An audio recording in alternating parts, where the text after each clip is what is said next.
Hi, welcome to D&D with Z and Z. I'm Xenia. I'm Zac. This is Danica. And today we're going to be doing a glossary video going over a lot of the terms and jargon that gets thrown around during tabletop role-playing games or tabletop RPGs.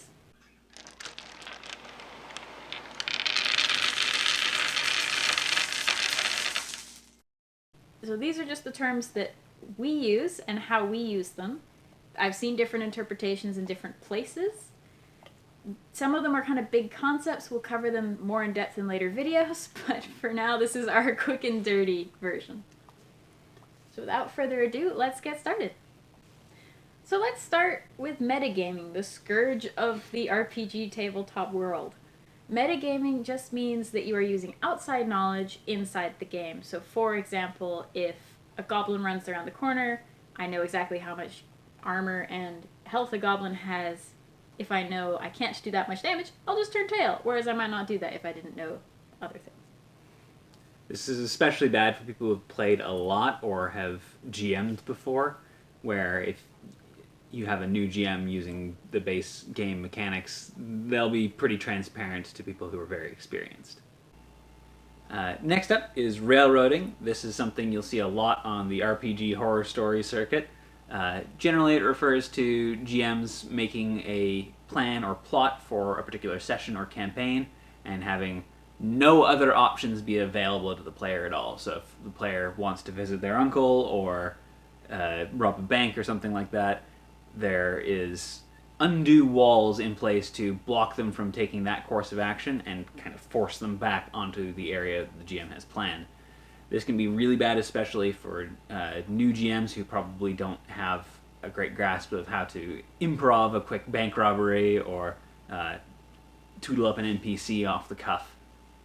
Next up is theater of the mind. There are a couple of different ways to play RPGs. Most of the books will refer you towards using minis to track movements, maps, and combat.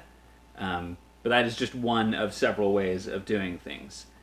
Theater of the mind is what we use and is a term you'll see thrown around occasionally. It just refers to describing all distances and combat metrics. So instead of being able to count 5 squares to the enemy, you just say they're about 30 feet away. So crunch versus fluff.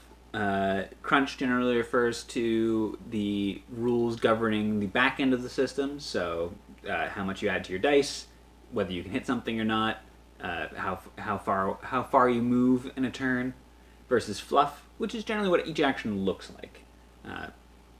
Your fireball might be a cacophonous explosion or just a silent burst of flame. It doesn't really matter on the fluff front. We also use these to occasionally refer to system rule sets in general. So a very crunchy system like Dungeons and Dragons involves a lot of numbers. You can add a lot of different bonuses and you can do a lot of things by the rules. Versus a fluffy system like Dungeon World, which you get to describe your actions quite generally, and then maybe you'll make a roll, but it's going to be a fairly simple roll with very few numbers involved. Next up, we should probably cover edgelords. Edgelords are the players who really believe that they're the protagonists. This can be everything from something relatively benign, nursing your drink in the corner while pulling your hood up and grunting at those people who try to interact with you, to attacking party members because they've messed with your revenge plot. Edgelords aren't necessarily a problem, but if you are GMing, you will almost definitely run into a few, and they can be frustrating to deal with. They're not usually team players. No. Lone wolf is another aspect of edgelords that can occasionally happen, where they believe they have to do everything alone, or it's only cool if they do it alone. That is something that can really be a problem, because most RPGs are team games and are really not set up for a lone wolf style of gameplay. Yeah, watch out for that. Next up is BBEG. It stands for Big Bad Evil Guy. Pretty straightforward. Yeah. On the flip side of that, you've got mooks, who are the henchmen. They're the lackeys. They're the guys who go down in like 2 hits. Both are very necessary for an evil organization. So prep is the DM's best friend. It's what you do before a session to make sure it goes smoothly. It's everything from planning an overarching plot to naming characters, deciding what loot the dragon has, and even setting up musical choices to play during session. It's going to be one of the big defining features of your GMing style, and it is very important regardless of how much you do. Where are you going? That way. She's going that way. So campaigns and encounters. It's really easy to think of campaigns as the overarching story, say the whole book, everything from players meeting in a tavern and forming a bond through to destroying the evil lich and bringing back life to the kingdom. The encounters are all the pieces in the middle, so it can be anything from a single conversation to a single combat to dealing with a single trap. And it's literally an encounter with something versus a whole story. Meeting in the tavern, also an encounter. Destroying the big bad lich, also an encounter. A campaign is made up of encounters. Core rules versus splat books versus homebrew. Core rules are referring to the basics that you need to get a game started. They generally be 1 or 2 books that will cover a few classes for the players to play, the basic combat and adventuring rules, and maybe some equipment and monsters if you're lucky. Splat books refer to additional things sold on top of that. They'll generally add more options for the players, more classes, more spells, more equipment, depending on what game you're playing. Or for the GM, more monsters, more traps, that sort of thing. Homebrew is anything you've made yourself. This can be anything from an entirely new class to tweaks on the core rules. So next we're going to talk a bit more about the nitty-gritty, the more kind of almost mechanic terms that we've sort of grandfathered in from D&D or Pathfinder and we'll use to talk about most systems. First of those is PCs and NPCs. These are also common terms in talking about computer games and video games, so you might already be familiar. A PC is a player character that is someone who is controlled by someone at the table, by one of your players. You've got an NPC or a non-player character, and that's anyone you as the GM control. That's everything from your villains through to the random peasant girl.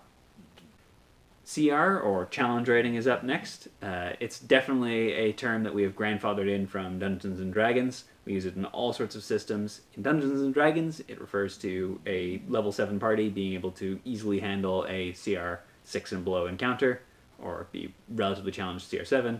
Anything above that is a little more difficult. We'll use it a lot as something is too high CR, too difficult for the party, too low CR, too easy for the party, and that's about it.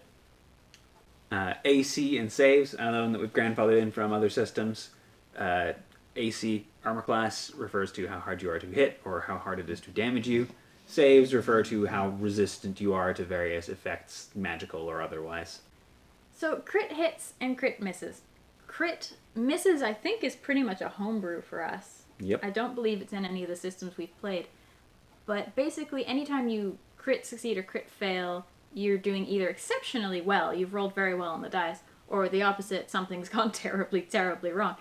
And there's lots of different ways I've seen this done. You have to roll the highest you can on the dice, and then also do it again and confirm, or having to hit within a range. Like, there's lots of different ways to do it. Generally, the results of critically succeeding at something are either doing your max damage, or doing double damage, or just something goes even better you could have hoped. Crit misses, if you do it bad enough, you could die. Otherwise, it's usually you drop your weapon, you snap a bowstring, you trip a party member, something like that. So one thing, if you're new to this hobby, you're going to notice right away is that gamers want the D. And the D, in this case, is dice. We are all dice gremlins. They're our randomizer in games, and basically, you'll hear us refer to a D4 or a D6 or D20, and it's just how many sides the dice has. So, increased odds of success or failure depending on the size. Different ones are used for different weapons or for different activities. It's just a D20 or a D6 or D4. We want the D. Beautiful.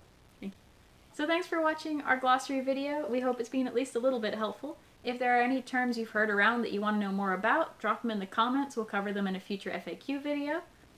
Thanks very much, and have a wonderful day, apparently, is where I wanted to go with that. Hope your dice treat you well, and we'll see you again soon. See you soon. Bye. Bye. Oh, hi, Danica. You want to come hang out with us? Hi. How's it going? Oh, thanks. Maybe not on top like that, Dan. Oh, you're gonna just make yourself comfortable. Make yourself comfortable, Dan. Well, this is going in the outtakes. Sit dominant, girly. You gonna lay down? You'll get us likes. Lay down. She's a little thrown off because we moved the birds. Why did you move the birds? That means I'm in charge now, right? Not the birds. Okay. So,